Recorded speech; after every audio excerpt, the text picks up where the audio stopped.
You're listening to Shoe In, covering the ins and outs of all things footwear, from sneakers to heels, loafers to slippers, and every type of shoe in between.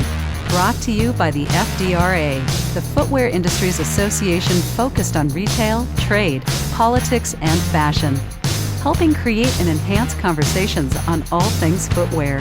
And now your footwear insiders, Matt Priest and Andy Polk.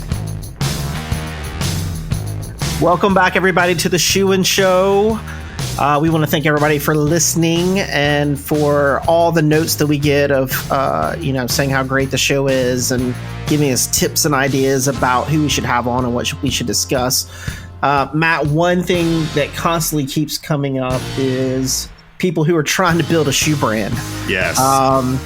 And who, may have an idea in their mind of what their design is or what their audience is or whatever, all these different things. And, the challenge is the million other things that they have no clue about. So it's one of those things that constantly come up. And of course, we want to find people in the industry who are helping people understand that and consulting around not just that sketch you got or the next great idea, but how you actually execute it, right? Yeah, that's right, Andy. And so at the helm of FDRA, we often get people reaching out to us saying, hey, I've got this idea, or hey, I have this prototype I've pulled together. What do I do next? And as a trade association representing 95% of the industry as we do, we're focused on kind of those who've already been established. And so to have an opportunity to engage with a consultant whose entire practice is built upon ensuring that folks who want to build a shoe brand have the expertise at their fingertips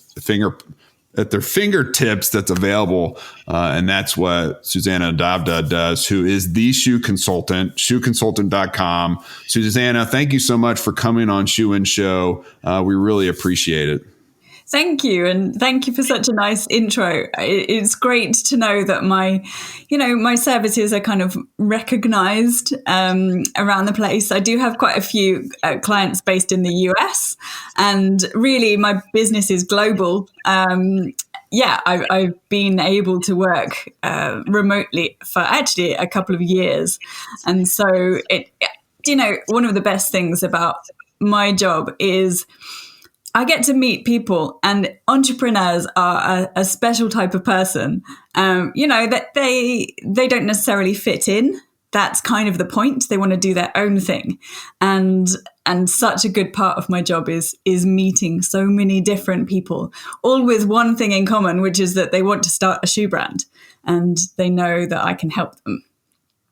That's right. Right. So Susannah, where do we start? So let's say Andy is deciding to prop up a new shoe business, Andy, and you've thrown out awesome ideas over the years. We've got barbecue shoes. We've got all kinds of crazy ideas. So let's use Andy's crazy idea as a case study. Andy comes to you. What is first out of the gate thing, Susannah, that you do to consult with a shoe brand who wants to get started? Yeah, so there are quite a few ways to work with me at this point. So a little while ago, I published a course which is all about how to start a shoe brand, which is a really good kind of thorough, comprehensive working guide that you can work through if you want to start a shoe brand. And it has a lot of context in it. So shoe brand founders, retail buyer, shoe photographer, lots of different industry experts, freelance shoe designers as well as using my own expertise that I've built up over the 22 years I've been working in the shoe industry. So that's a really good way to work with me. I do take on a few one-to-one consultancy clients as well.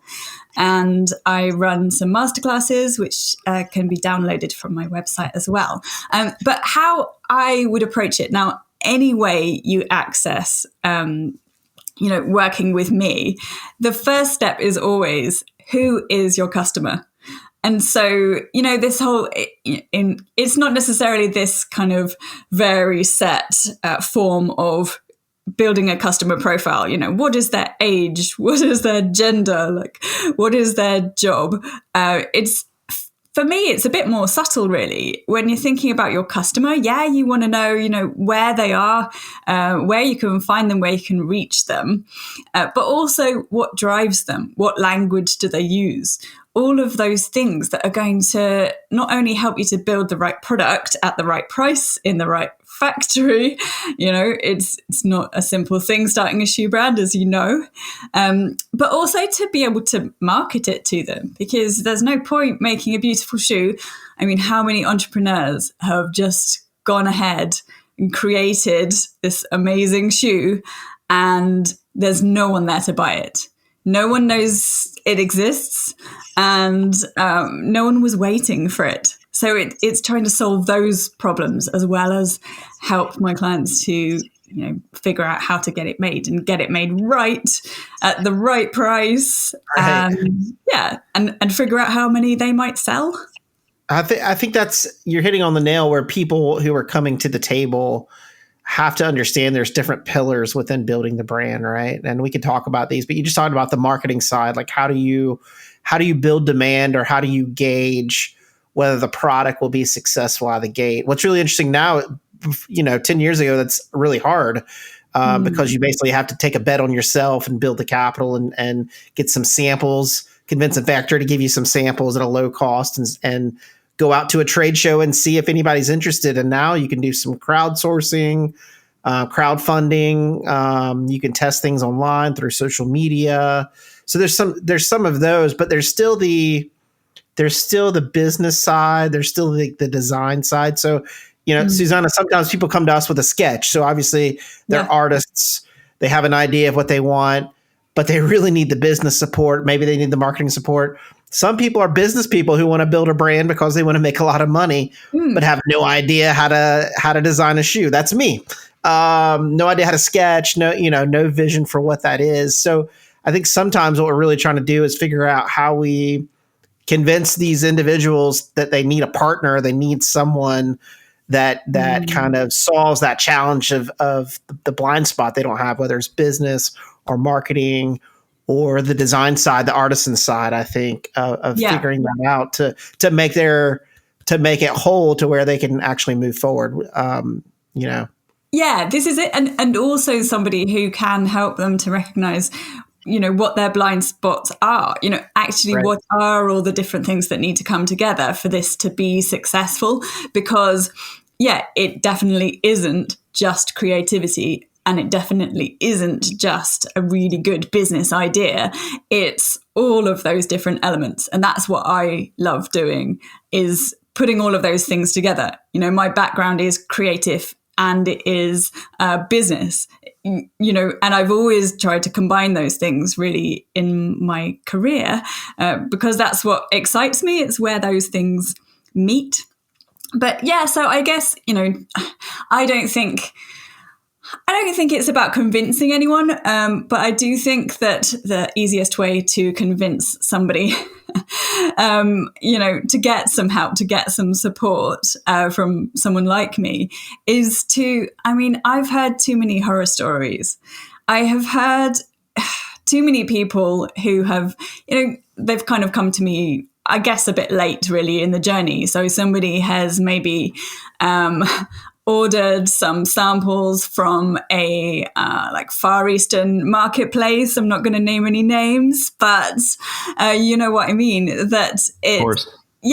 And they've received samples and they've probably invested quite a lot of money in them, and they've come back and they've been awful, and it kind of breaks their heart. And what I don't want to happen is for people to be put off just because they haven't necessarily figured out, the order in which to do things that is going to get them the best outcome, that is going to give them the best chance of success with their shoe brand.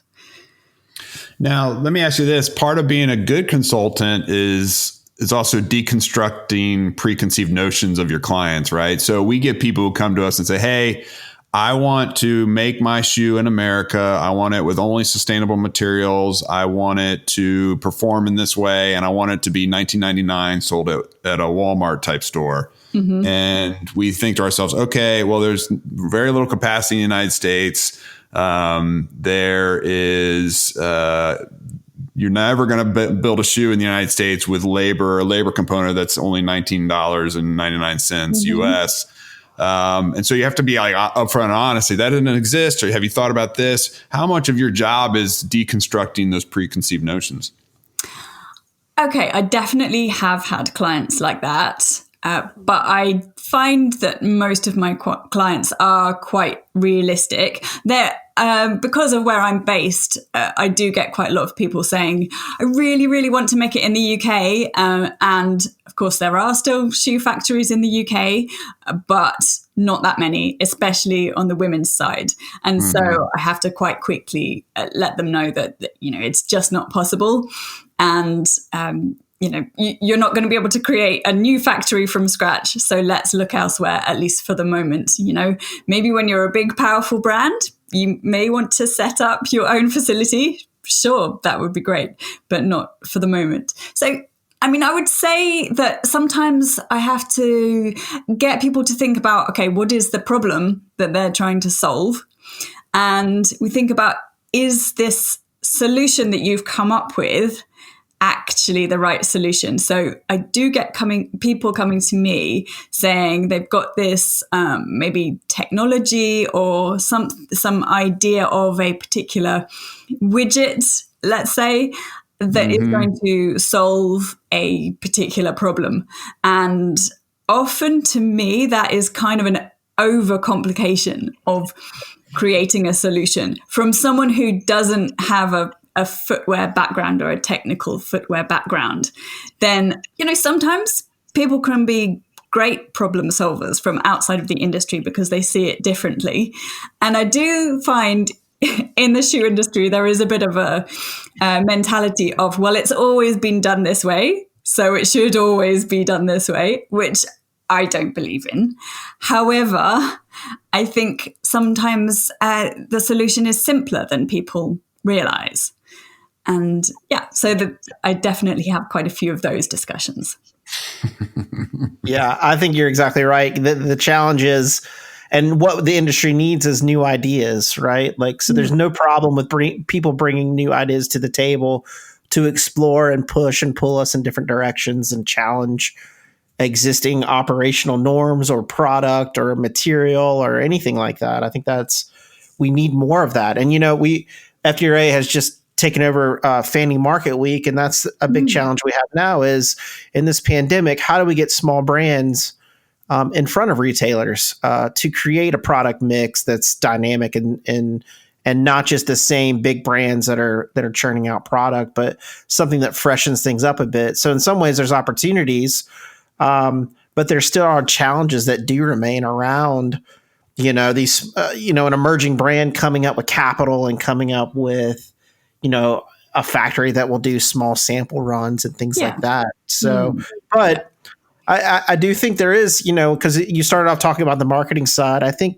we see a lot more brands trying to, at least in the US, do these Kickstarter campaigns or where they put out a picture of what they're trying to do and talk about their story. And then they get to see in real time if people engage with it. And then if they put money behind it, not too long ago, Matt, I think we had a brand out of Canada on the show that was doing that. Kickstarter. One key thing they said, and I think Susannah's role is key here, is they formed like an advisory board of people in the industry that could help them take those really interesting ideas of what they were trying to solve and kind of refine them down to what the actual solution is, to what Susanna is talking about, which is, we're trying to find the value play here.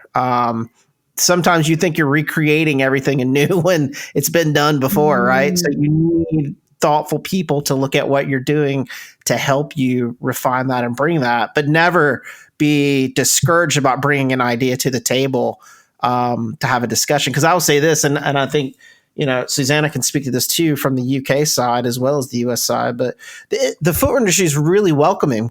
And they really are engaging and they really do want to help people. And they're always interested in something new that's coming to the table. So it's never one of these things where you get rejected outright by some idea that you're throwing it. No one's going to call you dumb or stupid or whatever. but they will like be very helpful in terms of pointing out different things to help you along. Yeah, and I think, so I guess certain parts of the footwear industry, I guess when you're speaking to a manufacturer in particular, you know, they don't really have time to hold somebody's hand as an entrepreneur. You know, they just don't.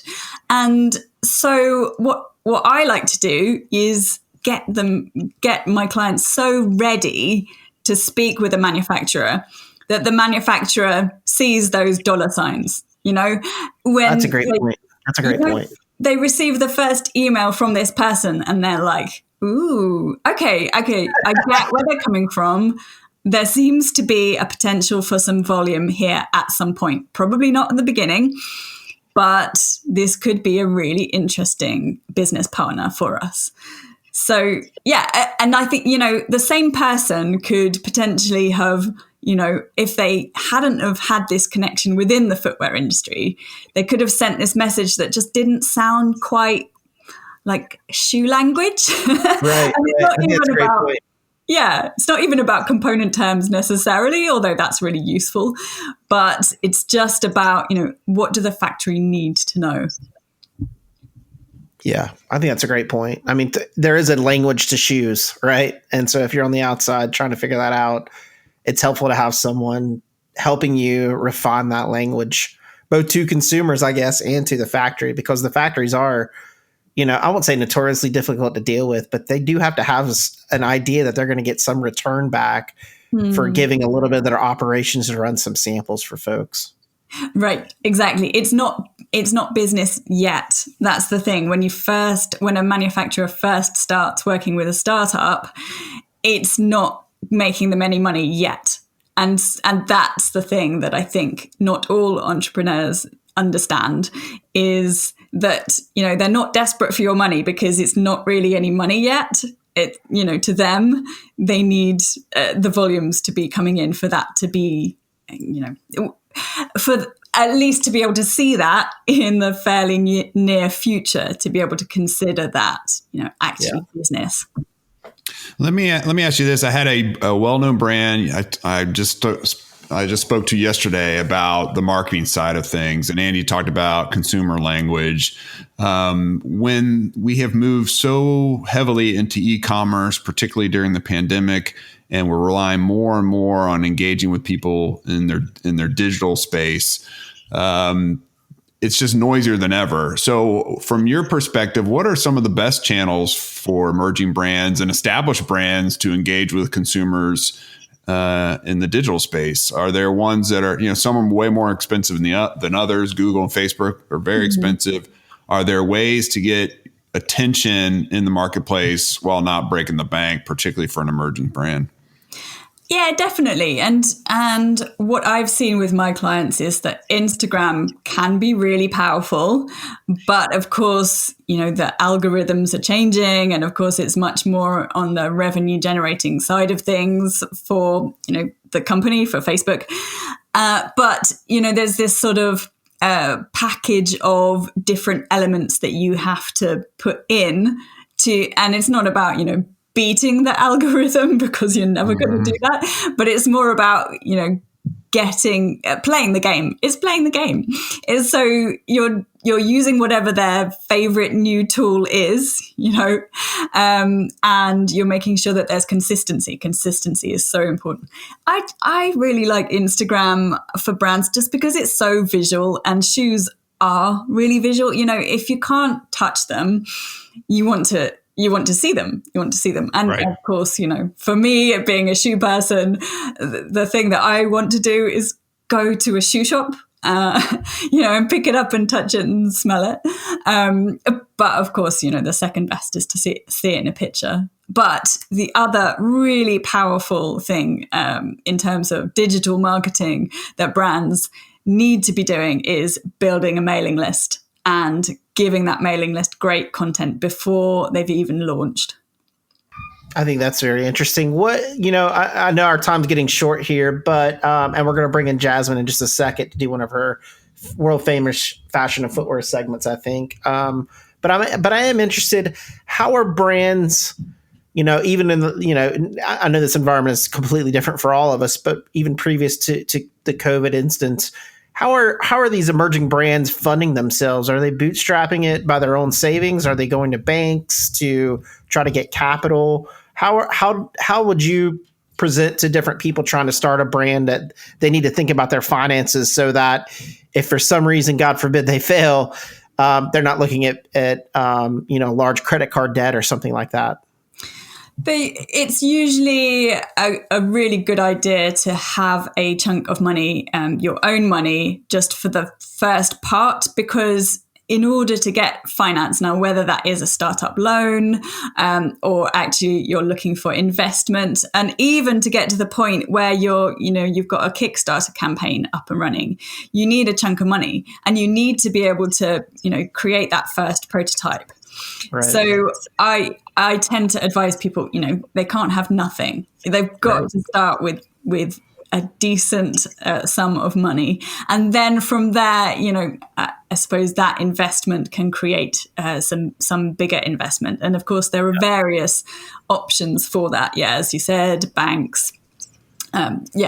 Investment, and of course, they might want to borrow money from family. It gets a bit complicated. Yeah. You've got to start with something. Yeah.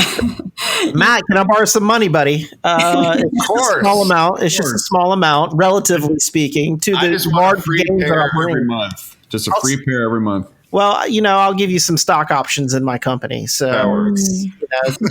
What's it worth to you to be an investor in the next $1 billion shoe company? Is my question. All right, Jasmine. We're gonna turn it over to Jasmine now to do one of her world famous fashion, footwear, and focus segments. Jasmine, what do you have for us today? Okay, so actually, instead of talking about, I guess, like the latest trends and things like that and shoes that I'm interested in, I'm curious, especially for Susannah, do you have any ways that you keep the longevity of your shoes? Like, we all love shoes, but do you have any ways in which you upkeep your shoes to make sure they have like longer life in your closet? I know for me, a lot of times I just have a lot of shoes that I love and don't mind repurchasing. So I'll give them away and just repurchase, whatever the new shoe is, but, it's kind of the same style. But what do you do to keep the longevity of your shoes in your closet? Okay. Polish them. Like, bring back shoe polishing. What? Okay. When I was a kid, every fortnight, every 2 weeks, English, I had to polish my shoes. And we should bring this back because it's like moisturizer for leather. Okay, if you've got leather shoes, use some shoe cream on them. Also, don't wear them every single day. So alternate your shoes so that they can dry out. Otherwise, they like the sweat sticks around and it gets a bit gross. So every other day and polish them. I love that because it's a lost art. And back in the day when we were traveling a lot, we would take the train, a very European or British thing to do, take a train and go from Washington, D.C., Union Station up to Penn Station in New York for meetings and events. And I would always stop at the shoe shine stand right by the gate so I could get my shoes buffed, polished, and ready to go for a few days in New York. And my father was in the Marine Corps and he was a big shoe shine guy. He still is to this day. And so, Susannah, I think that's a great point. I think it's a lost art. I think in a throwaway culture, people just scuff and move on. And the fact of the matter is, leather shoes in particular can last forever. So I really appreciate that advice. Yeah. Thank you. Forget fancy new sustainable materials. Like, look after the ones that we have that can last the longest. Absolutely. Well, Susannah, we can't thank you enough for joining us today on Shoe and Show. What's the best way that folks who have an interest in getting your expertise, what's the best way for them to reach out to you? So they can find me on Instagram at Shoe Consultant. I'm the same on Twitter and also shoeconsultant.com.